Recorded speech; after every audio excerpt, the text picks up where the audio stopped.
ಸತ್ಯಂ ನ್ಯೂಸ್ಗೆ ಸ್ವಾಗತ. ನಾನು ಪದ್ಮಾಕರ್. ನೋಡೋಣ ಬನ್ನಿ ಇವತ್ತಿನ ಪ್ರಮುಖ ಸುದ್ದಿಗಳನ್ನು.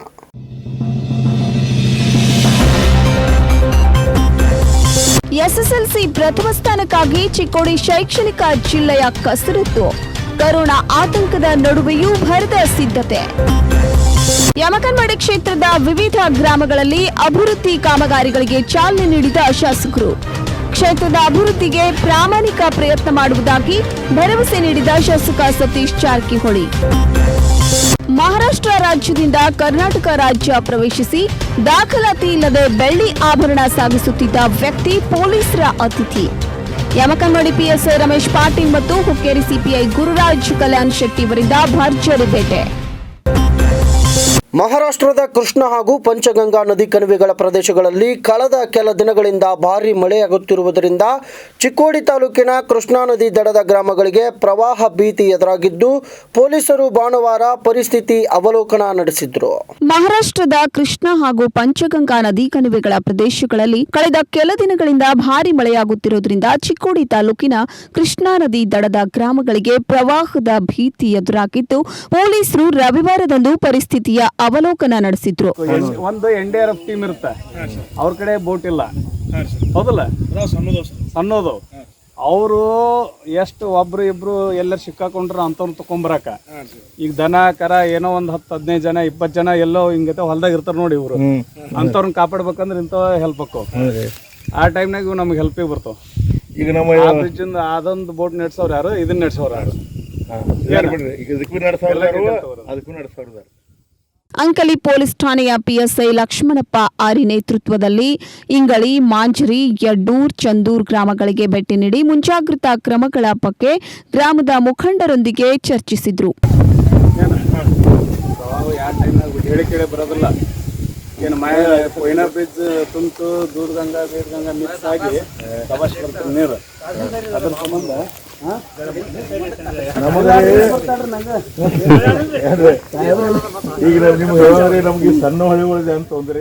ನಂತರ ಕೃಷ್ಣಾ ನದಿ ತೀರಕ್ಕೆ ಭೇಟಿ ನೀಡಿ ಯಾಂತ್ರಿಕ ಮತ್ತು ಮಾನವ ಚಾಲಿತ ಬೋಟ್ ಅನ್ನು ಪರಿಶೀಲಿಸಿದ್ರು.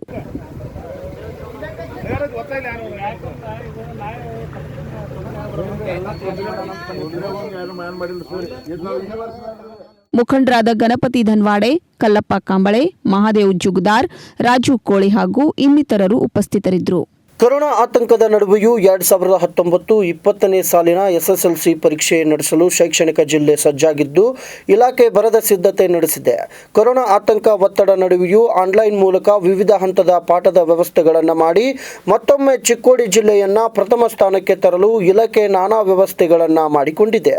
ಕೊರೋನಾ ಆತಂಕದ ನಡುವೆಯೂ 2019-20ನೇ ಪ್ರಸಕ್ತ ಸಾಲಿನ ಎಸ್ಎಸ್ಎಲ್ಸಿ ಪರೀಕ್ಷೆ ನಡೆಸಲು ಚಿಕ್ಕೋಡಿ ಶೈಕ್ಷಣಿಕ ಜಿಲ್ಲೆ ಸಜ್ಜಾಗಿದ್ದು ಇಲಾಖೆ ಭರದ ಸಿದ್ಧತೆ ನಡೆಸಿದೆ. ಕೊರೋನಾ ಆತಂಕದ ಒತ್ತಡದ ನಡುವೆಯೂ ಆನ್ಲೈನ್ ಮೂಲಕ ವಿವಿಧ ಹಂತದ ಪಾಠಗಳ ವ್ಯವಸ್ಥೆಗಳನ್ನು ಮಾಡಿ ಮತ್ತೊಮ್ಮೆ ಚಿಕ್ಕೋಡಿ ಜಿಲ್ಲೆಯನ್ನ ಪ್ರಥಮ ಸ್ಥಾನಕ್ಕೆ ತರಲು ಇಲಾಖೆ ನಾನಾ ವ್ಯವಸ್ಥೆಗಳನ್ನು ಮಾಡಿಕೊಂಡಿದೆ. ಬೆಳಗಾವಿ ಜಿಲ್ಲೆಯ ಚಿಕ್ಕೋಡಿ ಶೈಕ್ಷಣಿಕ ಜಿಲ್ಲೆ ಕಳೆದ 2003ರಿಂದಲೂ ಸತತವಾಗಿ ಪ್ರಥಮ, ದ್ವಿತೀಯ, ತೃತೀಯ ಹೀಗೆ ಯಾವಾಗಲೂ ಟಾಪ್ 5 ಸ್ಥಾನದಲ್ಲೇ ಗುರುತಿಸಲ್ಪಡುವ ಶೈಕ್ಷಣಿಕ ಜಿಲ್ಲೆ. ಕರ್ನಾಟಕ ಮಹಾರಾಷ್ಟ್ರ ಗಡಿ ಭಾಗದಲ್ಲೇ ಇದ್ರೂ ಹೆಚ್ಚಿನದಾಗಿ ಮಕ್ಕಳಿಗೆ ಮಾತೃಭಾಷೆಯಲ್ಲಿ ಪಾಠ ಕಲಿಸಲು ಪ್ರೋತ್ಸಾಹ ನೀಡುತ್ತಾ ಬಂದಿದೆ. ಸತತವಾಗಿ ಟಾಪ್ 5 ಸ್ಥಾನದಲ್ಲಿದ್ದು ತನ್ನ ಅಸ್ತಿತ್ವವನ್ನು ಉಳಿಸಿಕೊಂಡು ಬಂದಿದ್ದ ಜಿಲ್ಲೆಯಾಗಿದೆ. ಕಳೆದ ಶೈಕ್ಷಣಿಕ ವರ್ಷದಲ್ಲಿ 18 ಸ್ಥಾನಕ್ಕೆ ಕೆಳಗಿಳಿದಿತ್ತು. ಮತ್ತೊಮ್ಮೆ ಈಗ ಪ್ರಥಮ ಸ್ಥಾನಕ್ಕೆ ಬರಲು ನಾನಾ ರೂಪುರೇಷೆಗಳನ್ನು ರೂಪಿಸಿದೆ. ಚಿಕ್ಕೋಡಿ ಜಿಲ್ಲೆಯಲ್ಲಿ ಒಟ್ಟು 40,834 ವಿದ್ಯಾರ್ಥಿಗಳು ಪರೀಕ್ಷೆ ಬರೆಯಲು ಸಿದ್ಧರಾಗಿದ್ದು 18,712 ವಿದ್ಯಾರ್ಥಿನಿಯರು ಹಾಗೂ 22,122 ವಿದ್ಯಾರ್ಥಿಗಳು ಪರೀಕ್ಷೆ ಬರೆಯಲು ಸಿದ್ಧರಾಗಿದ್ದಾರೆ. ಇನ್ನು ಜಿಲ್ಲೆಯಾದ್ಯಂತ ಒಟ್ಟು 147 ಪರೀಕ್ಷಾ ಕೇಂದ್ರಗಳನ್ನು ಸ್ಥಾಪಿಸಲಾಗಿದೆ. ಪ್ರತಿ ಕೊಠಡಿಯಲ್ಲಿ 25 ವಿದ್ಯಾರ್ಥಿಗಳಿಗೆ ಕೂಡರಲು ವ್ಯವಸ್ಥೆ ಮಾಡಲಾಗಿದೆ. ಜ್ವರ ಕಾಣಿಸಿಕೊಂಡ ವಿದ್ಯಾರ್ಥಿಗಳನ್ನು ಪ್ರತ್ಯೇಕವಾಗಿ ಕೂಡಿಸಲು ಕೊಠಡಿಗಳನ್ನು ಮಾಡಲಾಗಿದೆ. ಇನ್ನು ಲಾಕ್ಡೌನ್ ಹಿನ್ನೆಲೆ ಮನೆಯಲ್ಲಿ ಮಕ್ಕಳ ವಿದ್ಯಾಭ್ಯಾಸದಿಂದ ದೂರ ಉಳಿಯದೆ ಉತ್ತಮ ಫಲಿತಾಂಶ ತೆಗೆಯುವ ನಿಟ್ಟಿನಲ್ಲಿ ಚಿಕ್ಕೋಡಿ ಡಿಡಿಪಿಐ ಗಜಾನನ ಮನ್ನಿಕೇರಿ ಮಕ್ಕಳ ಕಲಿಕೆಗೆ ಹಲವು ಹಂತದ ವ್ಯವಸ್ಥೆಗಳನ್ನು ಮಾಡುವ ಮೂಲಕ ವಿದ್ಯಾರ್ಥಿಗಳಿಗೆ ನೆರವಾಗಿದ್ದಾರೆ. ಅವರ ಥರ್ಮಲ್ ಸ್ಕ್ಯಾನರ್ ಮೂಲಕ ಪ್ರತಿಯೊಂದು ಮಗುವಿನ ಆರೋಗ್ಯವನ್ನು ಕೂಡ ತಪಾಸಣೆ ಮಾಡುವಂಥ ಕಾರ್ಯಕ್ರಮ ಇದೆ. ಆದ್ದರಿಂದ ಸಾರ್ವಜನಿಕರು ಯಾವುದೇ ರೀತಿಯಾಗಿರುವಂಥ ಭಯ ಇಟ್ಕೊಳ್ಳದೆ ತಮ್ಮ ಮಕ್ಕಳನ್ನ ಪರೀಕ್ಷೆಗೆ ಕಳಿಸ್ಬೇಕು. ತಮ್ಮ ಮಕ್ಕಳ ಭವಿಷ್ಯ ನಿರ್ಮಾಣ ಮಾಡುವಲ್ಲಿ ಅವ್ರದ್ದು ಕೂಡ ಸಹಕಾರ ಭಾಳ. ಇದು ಈ ಜಿಲ್ಲೆ ಹೆಸರು ಅಂತಕ್ಕಂಥದ್ದು ಅಗತ್ಯ ಇಲ್ಲ, ಯಾಕಂದ್ರೆ ಅದು ಮಕ್ಕಳ ಒಂದು ವೈಯಕ್ತಿಕವಾಗಿರುವಂಥ ಒಂದು ಏನು ಅಧ್ಯಯನ ಪ್ರವೃತ್ತಿ ಇಲ್ಲಿ ಮಕ್ಕಳು ಚೆನ್ನಾಗಿ ಮಾಡ್ತಾ ಇರೋದ್ರಿಂದ ಉತ್ತಮವಾದ ಒಂದು ರಿಸಲ್ಟ್ ನಾವು ಭರವಸೆನ ಇಟ್ಕೊಂಡಿವಿ ಸರ್. ಲಾಕ್ಡೌನ್ ಪ್ರಭಾವ ಖಂಡಿತವಾಗಿ ಆಗೇ ಆಗ್ತದೆ ಸಾರ್ವಜನಿಕರ ಮೇಲೆ ಮತ್ತು ಮಕ್ಕಳ ಮೇಲೆ. ಆದರೆ ನಾವು ಈ ಮಕ್ಕಳನ್ನು ನಿರಂತರವಾಗಿ ಅಧ್ಯಯನದತ್ತ ಇಟ್ಕೊಳ್ಳೋದ್ರಿಂದ ನಮ್ಮ ಮಕ್ಕಳು ಉತ್ತಮವಾದ ಅಧ್ಯಯನ ಮಾಡಿರೋದ್ರಿಂದ ನಮ್ಮ ರಿಸಲ್ಟ್ ಮೇಲೆ ಅಂಥ ಪರಿಣಾಮ ಏನು ಆಗಲಿಕ್ಕಿಲ್ಲ ಅನ್ನುವಂಥ ಒಂದು ನನಗೆ. ಇಲ್ಲಿ ದಿನಾಲೂ ಒಂದು ಪ್ರಶ್ನೆ ಪತ್ರಿಕೆಯನ್ನ ವಾಟ್ಸಪ್ ಮೂಲಕ ಮಕ್ಕಳಿಗೆ ಕಳುಹಿಸಲಾಗುತ್ತೆ. ಬೆಳಿಗ್ಗೆ ಒಂದು ಪ್ರಶ್ನೆ ಪತ್ರಿಕೆ ಕೊಟ್ಟು ಸಂಜೆವರೆಗೂ ಬಿಡಿಸಲು ಅವಕಾಶ ನೀಡಿ ಸಂಜೆ ವೇಳೆ ಕೀ ಉತ್ತರ ಬಿಟ್ಟು ಅವರೇ ತಪ್ಪು ಸರಿಗಳನ್ನ ಕಲೆ ಹಾಕಬೇಕು. ಮಿಸ್ ಕಾಲ್ ಕೊಡಿ, ಉತ್ತರ ಪಡೆಯಿರಿ ಟೀಮ್. ಇಲ್ಲಿ ಪ್ರತಿ ವಿಷಯಕ್ಕೂ 4 ಶಿಕ್ಷಕರ ತಂಡವನ್ನ ರಚನೆ ಮಾಡಲಾಗಿದೆ. ಪ್ರತಿ ಮಕ್ಕಳು ಆಯಾ ವಲಯದ ಶಿಕ್ಷಕರ ನಂಬರ್ಗೆ ಮಿಸ್ ಕಾಲ್ ಮಾಡಿದ್ರೆ ಸಾಕು, ಶಿಕ್ಷಕರೇ ವಾಪಸ್ ಫೋನ್ ಮಾಡಿ ಎಸ್ಎಸ್ಎಲ್ಸಿ ಮಕ್ಕಳಿಗೆ ಇರುವ ಡೌಟ್ಸ್ ಹಾಗೂ ಪ್ರಶ್ನೆಗಳಿಗೆ ಉತ್ತರ ನೀಡುವ ಕೆಲಸವನ್ನ ಮಾಡ್ತಾರೆ. ಶಿಕ್ಷಕರ ಹೊಣೆಗಾರಿಕೆಯಲ್ಲೇ ಮಕ್ಕಳು. ಪ್ರತಿ ಶಾಲೆಯ ಮಕ್ಕಳಿಗೆ ಆಯಾ ಶಾಲೆಯ ಎಲ್ಲಾ ಶಿಕ್ಷಕರಿಗೆ 10 ಮಕ್ಕಳನ್ನ ನೀಡಿ ಆ ಮಕ್ಕಳ ವಿದ್ಯಾಭ್ಯಾಸ ಹಾಗೂ ಮಕ್ಕಳ ಚಟುವಟಿಕೆಯ ಜವಾಬ್ದಾರಿಯನ್ನ ಹಂಚಿಕೆ ಮಾಡಲಾಗಿದೆ. ಆಯಾ ಮಕ್ಕಳಿಗೆ ಶಿಕ್ಷಕರು ಫೋನ್ ಮಾಡಿ ಅಥವಾ ಖುದ್ದು ಹೋಗಿ ಅವರ ವಿಚಾರಣೆ ಮಾಡಬೇಕು. ಅವರಿಗೆ ಇರುವ ಸಮಸ್ಯೆಗಳಿಗೆ ಪರಿಹಾರ ನೀಡುವುದು ಆಯಾ ಜವಾಬ್ದಾರಿ ಹೊಂದಿದ ಶಿಕ್ಷಕರ ಕೆಲಸ. ಇಂತಹ ವ್ಯವಸ್ಥೆ ಮಾಡಿ ಮಕ್ಕಳ ಕಲಿಕೆಗೆ ಒತ್ತು ನೀಡಿದ್ದಾರೆ. ಇನ್ನು ಪರೀಕ್ಷೆಗೆ ಬರುವ ಮಕ್ಕಳ ಆರೋಗ್ಯದ ದೃಷ್ಟಿಯಿಂದ ಈಗಾಗಲೇ ಎಲ್ಲಾ ವಿದ್ಯಾರ್ಥಿಗಳಿಗೂ 2 ಮಾಸ್ಕ್ ಹಾಗೂ ಹ್ಯಾಂಡ್ ಸ್ಯಾನಿಟೈಸರ್ ವ್ಯವಸ್ಥೆಯನ್ನ ಮಾಡಲಾಗಿದೆ. ಮಕ್ಕಳು ನಿರ್ಭೀತರಾಗಿ ಪರೀಕ್ಷೆ ಬರೆಯಲು ಮುಂದಾಗಬೇಕು. ಇಲಾಖೆ ಎಸ್ಎಸ್ಎಲ್ಸಿ ವಿದ್ಯಾರ್ಥಿಗಳ ಸಹಾಯಕ್ಕಾಗಿ ಸ್ಕೌಟ್ಸ್ ಮತ್ತು ಗೈಡ್ಸ್ ವಿದ್ಯಾರ್ಥಿಗಳನ್ನ ಪರೀಕ್ಷಾ ಕೇಂದ್ರಗಳಿಗೆ ಬಳಸಿಕೊಂಡು ಪರೀಕ್ಷೆಗೆ ಬರುವ ಮಕ್ಕಳಿಗೆ ಹ್ಯಾಂಡ್ ಸ್ಯಾನಿಟೈಸರ್, ಮಾಸ್ಕ್ ಹಾಗೂ ನೀರು ವಿತರಣೆಗೆ ಅವಕಾಶ ಕಲ್ಪಿಸಲಾಗುವುದು. ಇನ್ನು ಚಿಕ್ಕೋಡಿ ಶೈಕ್ಷಣಿಕ ಜಿಲ್ಲೆಯು ಮತ್ತೊಮ್ಮೆ ರಾಜ್ಯದಲ್ಲೇ ಪ್ರಥಮ ಸ್ಥಾನದಲ್ಲಿ ಬರಲು ವಿದ್ಯಾರ್ಥಿಗಳು ರೆಡಿಯಾಗಿದ್ದಾರೆ. ಒಟ್ಟಿನಲ್ಲಿ ಚಿಕ್ಕೋಡಿ ಶೈಕ್ಷಣಿಕ ಜಿಲ್ಲೆಯು ಎಸ್ಎಸ್ಎಲ್ಸಿ ಪರೀಕ್ಷೆಯಲ್ಲಿ ರಾಜ್ಯದಲ್ಲೇ ಪ್ರಥಮ ಸ್ಥಾನದತ್ತ ದಾಪುಕಾಲು ಹಾಕುತ್ತಿದೆ. ಯಮಕನಮರಡಿ ಕ್ಷೇತ್ರದ ಗ್ರಾಮಗಳಿಗೆ ಭೇಟಿ ಕೊಟ್ಟು ಸತೀಶ್ ಜಾರಕಿಹೊಳಿ ಅವರು ವಿವಿಧ ಕಾಮಗಾರಿಗಳಿಗೆ ಚಾಲನೆ ನೀಡಿದ್ರು. ಯಮಕನಮರಡಿ ಮತಕ್ಷೇತ್ರದ ಗ್ರಾಮಗಳಾದ ಪಾಶ್ಚಾಪುರ್, ಮಾವನೂರ್, ರುಸ್ತುಂಪುರ್, ಬಗರ್ನಾಳ್, ಕರಗುಪ್ಪಿ, ಹಾಗೇದಾಳ್, ಬಸ್ಸಾಪುರ್, ಗುಮ್ಚನ್ಮರಡಿ, ಶಿರೂರ್ ಇತರ ಗ್ರಾಮಗಳಲ್ಲಿ ವಿವಿಧ ಅಭಿವೃದ್ಧಿ ಕಾಮಗಾರಿಗಳಿಗೆ ಶಾಸಕರಾದ ಸತೀಶ್ ಜಾರಕಿಹೊಳಿ ಚಾಲನೆ ನೀಡಿದರು.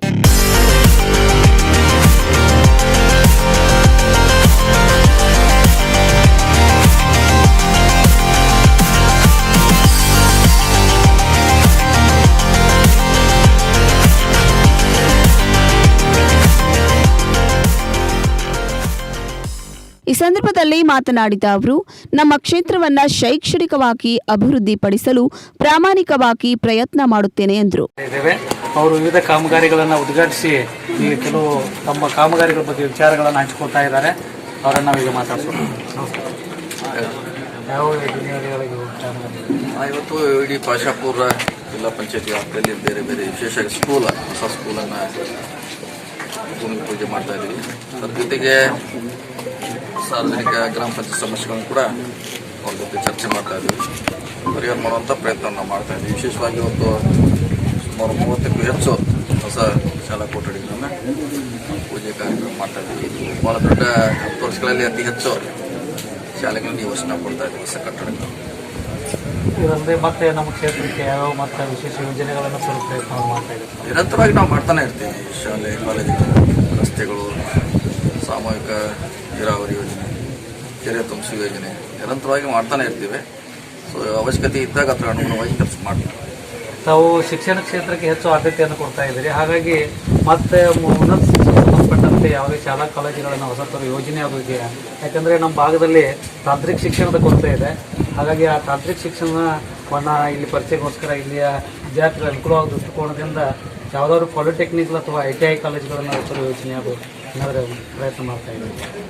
ಈಗ ನಾವು 10 ವರ್ಷಗಳಲ್ಲಿ ಪಾಶಾಪುರ್ನ ನೋಡಿದ್ರೆ ಹಿಂದೆ 10 ವರ್ಷದಲ್ಲಿ ಯಾವ ರೀತಿ ಇತ್ತು, ಈಗ ನಾವು ಬಂದ ಮೇಲೆ ಯಾವ ರೀತಿ ಶೈಕ್ಷಣಿಕ ಹಬ್ಬನ್ನು ಮಾಡಿದ್ವಿ. ಪಾಶಾಪುರದಲ್ಲಿ ಡಿಗ್ರಿ ಕಾಲೇಜ್ ಇರ್ಬೋದು, PUC, SSLC ಮತ್ತು ಇವತ್ತು ಕೂಡ ಕೆಲವು ಉರ್ದು ಶಾಲೆಗಳನ್ನು ಕೂಡ ಹೊಸ ಕಟ್ಟಡ ಕೊಟ್ಟಿದ್ದೀವಿ, ಹಾಸ್ಟೆಲ್ ಕೊಟ್ಟಿದ್ದೀವಿ. ಸೊ ಈಗ ಎಲ್ಲ ರೀತಿಯಿಂದ ಇಲ್ಲಿ ಸೌಕರ್ಯ ಕೊಡುವಂಥ ಪ್ರಯತ್ನ ಮಾಡಿದ್ವಿ. ವಿಶೇಷವಾಗಿ ಹೇಳಿದಂಥ ITI ಕಾಲೇಜನ್ನು ನಾವು ನಮ್ಮ ಕಡೆ ಮಾಡ್ತಾ ಇದ್ದೀವಿ.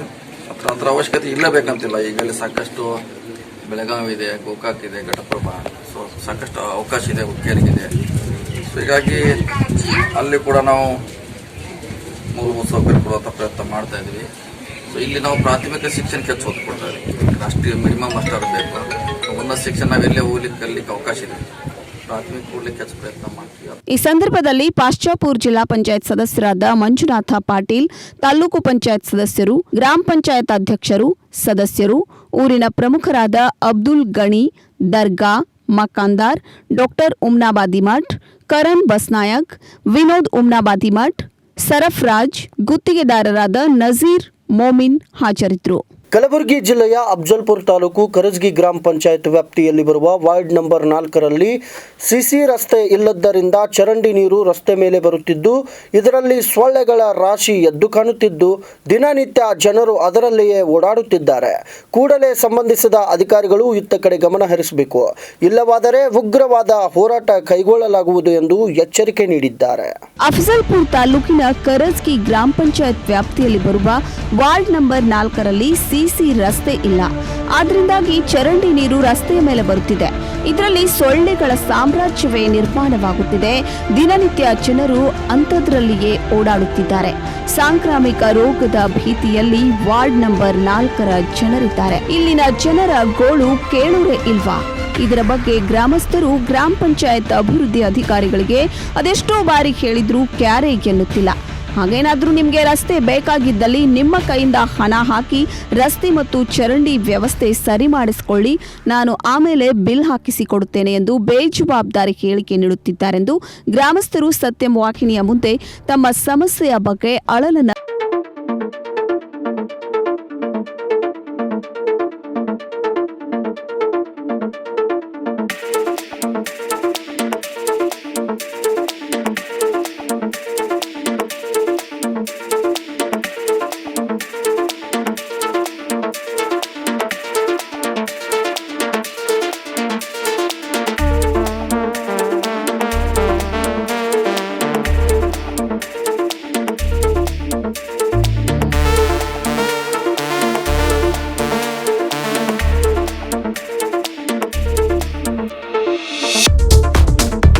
ಈ ವಾರ್ಡ್ ಕರಜಗಿ ಗ್ರಾಮ ಪಂಚಾಯತ್ ವ್ಯಾಪ್ತಿಯಲ್ಲಿ ಇದೆಯೋ ಇಲ್ಲವೋ ಎಂಬುದೇ ತಿಳಿಯದಂತಾಗಿದೆ.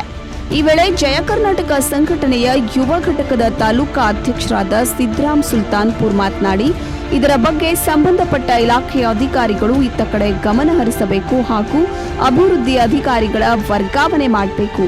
ಇಲ್ಲದೆ ಹೋದ್ರೆ ಉಗ್ರವಾದ ಹೋರಾಟ ಮಾಡುವುದಾಗಿ ಎಚ್ಚರಿಕೆ ನೀಡಿದ್ದಾರೆ. ಗ್ರಾಮದ ವಾರ್ಡ್ ನಂಬರ್ 4ರಲ್ಲಿ ಸುಮಾರು ವರ್ಷಗಳಿಂದ ಚರಂಡಿ ನೀರು ರಸ್ತೆ ಮೇಲೆ ಹರಿದಾಡುತ್ತಿದೆ. ಇದೇನು ಚರಂಡಿಯೋ ರಸ್ತೆಯೋ ಏನೋ ಗೊತ್ತಾಗ್ತಾ ಇಲ್ಲ. ಯಾಕೆಂದರೆ ಅಭಿವೃದ್ಧಿ ಅಧಿಕಾರಿಗಳಿಗೆ ಹಲವಾರು ಬಾರಿ ಫೋನ್ ಕರೆಗಳ ಮುಖಾಂತರ ಮತ್ತು ಪಂಚಾಯತಿಗೆ ಹೋಗಿ ಹೇಳಿದರೂ ಸ್ಪಂದಿಸ್ತಾ ಇಲ್ಲ. ಅವರು ಬೇಜವಾಬ್ದಾರಿತನದಿಂದ ಉತ್ತರ ನೀಡುತ್ತಿದ್ದಾರೆ.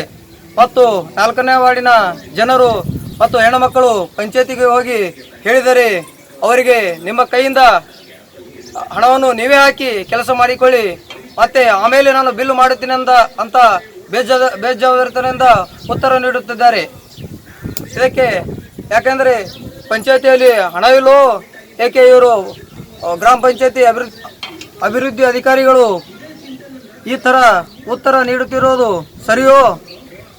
ಏಕೆಂದರೆ ಅಭಿವೃದ್ಧಿ ಅಧಿಕಾರಿಗಳಿಗೆ ನಾನು ಫೋನ್ ಕರೆ ಮುಖಾಂತರ ಮಾತನಾಡಿದರೆ ಅವರು ಕೂಡ ಸ್ಪಂದನೆ ನೀಡುತ್ತಿಲ್ಲ.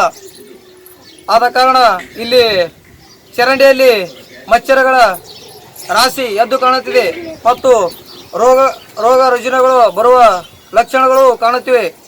ಆದ ಕಾರಣ ಸಂಬಂಧಪಟ್ಟ ಅಧಿಕಾರಿಗಳು ಇತ್ತ ಗಮನ ಹರಿಸಬೇಕು ಮತ್ತು ಪಿಡಿಒರ ಬಗ್ಗೆ ಶಿಸ್ತು ಕ್ರಮ ತಗೊಂಡು ಅವರನ್ನು ಬೇರೆ ಕಡೆ ವರ್ಗಾಯಿಸಬೇಕು. ಕೂಡಲೇ ಈ ಸಮಸ್ಯೆಯನ್ನು ಬಗೆಹರಿಸದಿದ್ದಲ್ಲಿ ಮುಂದಿನ ದಿನಗಳಲ್ಲಿ ಉಗ್ರವಾದ ಹೋರಾಟ ನಡೆಸಬೇಕಾಗುತ್ತದೆ ಎಂದು ಜಯ ಕರ್ನಾಟಕ ಸಂಘಟನೆ ವತಿಯಿಂದ ಎಚ್ಚರಿಕೆ ನೀಡುತ್ತಿದ್ದೇನೆ. ಚಿಕ್ಕೋಡಿ ತಾಲೂಕಿನ ಹಿರೇಕೊಡಿ ಗ್ರಾಮದ ಕುಂಬಾರಗಲ್ಲಿಯಲ್ಲಿ ಶ್ರೀ ಹನುಮಾನ್ ಮಂದಿರ ಆವರಣದಲ್ಲಿ ಶ್ರೀರಾಮ್ ಸೇನೆ ಕಾರ್ಯಕರ್ತರು ಹಾಗೂ ಬಿಜೆಪಿ ಕಾರ್ಯಕರ್ತರು ಹಾಗೂ ಊರಿನ ಗ್ರಾಮಸ್ಥರಿಂದ ಹುತಾತ್ಮರಾದ ವೀರ ಯೋಧ ಸೈನಿಕರಿಗೆ ಭಾವಪೂರ್ವ ಶ್ರದ್ಧಾಂಜಲಿ ಅರ್ಪಿಸಿದರು. ಚಿಕ್ಕೋಡಿ ತಾಲೂಕಿನ ಹಿರೇಕೋಡಿ ಗ್ರಾಮದ ಕುಂಬಾರಗಲ್ಲಿ ಶ್ರೀ ಹನುಮಾನ ಮಂದಿರದ ಆವರಣದಲ್ಲಿ ಶ್ರೀರಾಮ್ ಸೇನೆ ಹಾಗೂ ಬಿಜೆಪಿ ಕಾರ್ಯಕರ್ತರು ಮತ್ತು ಗ್ರಾಮಸ್ಥರಿಂದ ಹುತಾತ್ಮರಾದ ವೀರ ಸೈನಿಕರಿಗೆ ಶ್ರದ್ಧಾಂಜಲಿ ಅರ್ಪಿಸಲಾಯಿತು. ಮೌನಾಚರಣೆ ಶುರು कर.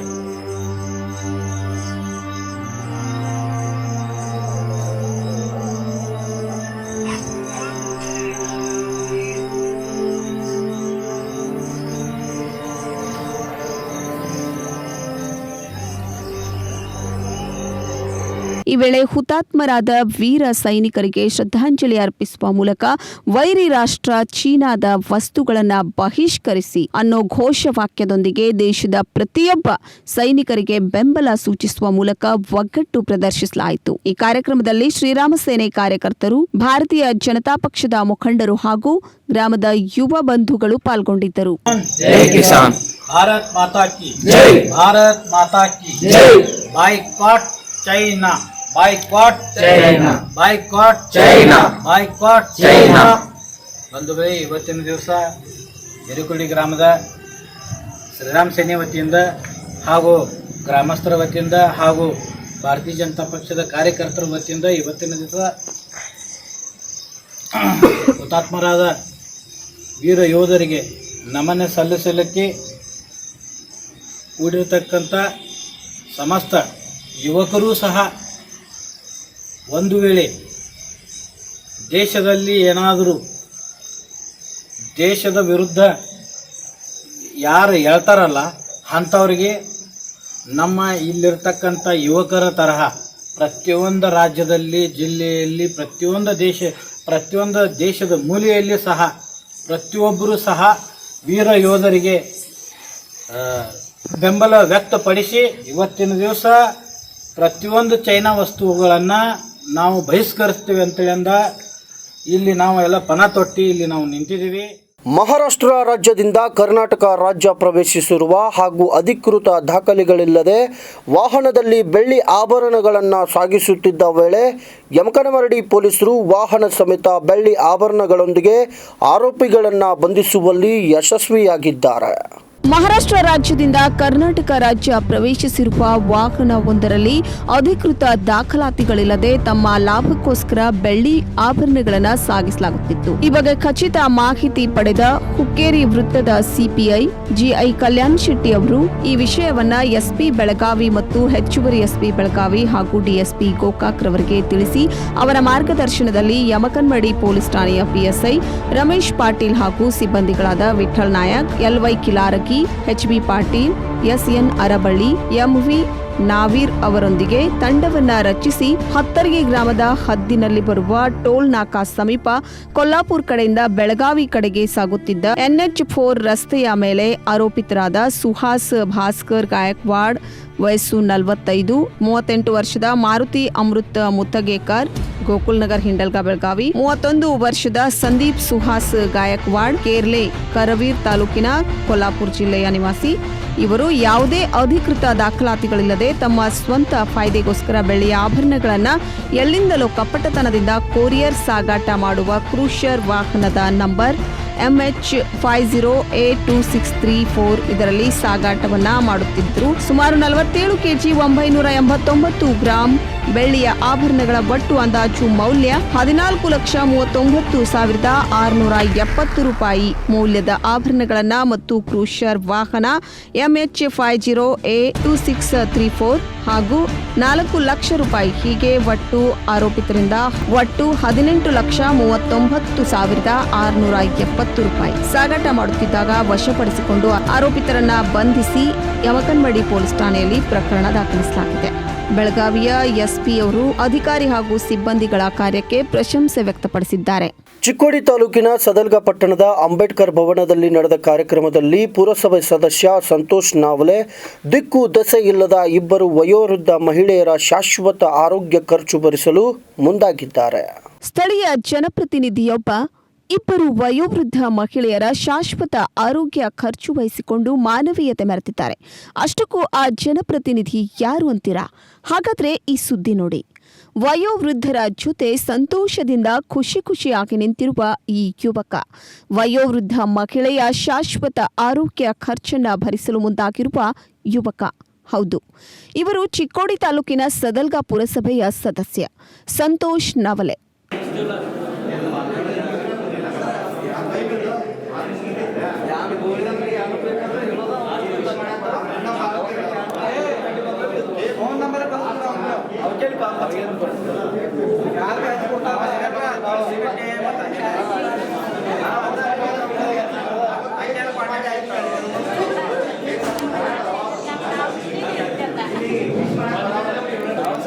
ಸಂತೋಷ್ ನವಲೆ ಸಮಾಜ ಸೇವೆಯ ಜೊತೆ ವಯೋವೃದ್ಧ ಮಹಿಳೆಯರ ಬಾಳಲ್ಲಿ ಆಶಾಕಿರಣವಾಗಿ ಹೊರಹೊಮ್ಮುತ್ತಿದ್ದಾರೆ.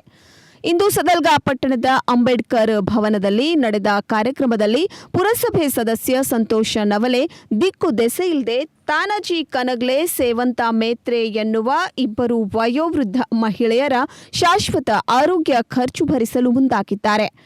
ಹೆಚ್ಚು ಇಂಥ ಒಳ್ಳೆಯ ಕಾರ್ಯಗಳನ್ನ ಮಾಡಲಿಕ್ಕೆ ಶಕ್ತಿ ಬರಲಿ ಅಂತ ಹೇಳ್ತಾ ಮತ್ತೊಮ್ಮೆ ಶುಭಾಶಯನ ಕೋರ್ತಾ ಇದ್ದೀನಿ.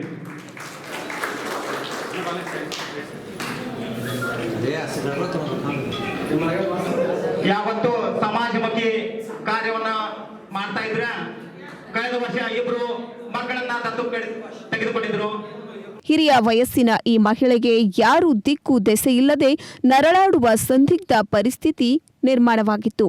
ಈ ಹಿನ್ನೆಲೆಯಲ್ಲಿ ವಿಷಯವನ್ನ ಅರಿತ ಸ್ಥಳೀಯ ಪುರಸಭೆ ಸದಸ್ಯ ಸಂತೋಷ್ ನವಲೆ ಇಂತಹ ವೃದ್ಧರ ಆರೋಗ್ಯ ಸಮಸ್ಯೆಯನ್ನ ಅರಿತು ಶಾಶ್ವತ ಆರೋಗ್ಯ ಖರ್ಚು ಭರಿಸಲು ಮುಂದಾಗಿರುವುದು ನಿಜಕ್ಕೂ ಶ್ಲಾಘನೀಯ. ತಾವೇ ನೋಡ್ಕೊಂತೀವಂತ ಹೇಳಿ ಈ ಇಬ್ಬರು ಹೆಣ್ಣು ಮಕ್ಕಳನ್ನ ತಾನಿಬಾಯಿ ಭರ್ಮಾ ಕನಗಲೆ ಹಾಗೂ ಸೇವಂತ ಮಲ್ಲು ಸಿಂಧೆ ಇವರ ಆರೋಗ್ಯದ ಪೂರ್ಣ ಜವಾಬ್ದಾರಿಯನ್ನ ಸಂತೋಷ್ ನವಲೆ ಅವರು. ಅದಲ್ಲದೆ 2 ಶಾಲಾ ಮಕ್ಕಳನ್ನ ದತ್ತು ಪಡೆದುಕೊಂಡು ಅವರ ಶಿಕ್ಷಣ ವೆಚ್ಚ ಭರಿಸಲು ಸಂತೋಷ್ ನವಲೆ ಮುಂದಾಗಿದ್ದಾರೆ. ಒಟ್ಟಿನಲ್ಲಿ ಕಷ್ಟದಲ್ಲಿರುವ ಇಬ್ಬರು ವೃದ್ಧ ಮಹಿಳೆಯರಿಗೆ ಇನ್ನಷ್ಟು ಕಾಲ ಬದುಕುವ ಭರವಸೆ ಮೂಡಿಸಿರುವ ಈ ಕಾರ್ಯ ಮೆಚ್ಚುವಂತದ್ದು. ಇವಿಷ್ಟು ಇವತ್ತಿನ ಪ್ರಮುಖ ಸುದ್ದಿಗಳು. ನಿರಂತರ ಸುದ್ದಿ ಹಾಗೂ ಮನೋರಂಜನೆಗಾಗಿ ನೋಡ್ತಾ ಇರಿ ಸತ್ಯಂ ಟಿವಿ ಕನ್ನಡ. ನಮ್ಮ ನಡೆ ಸತ್ಯದ ಕಡೆ.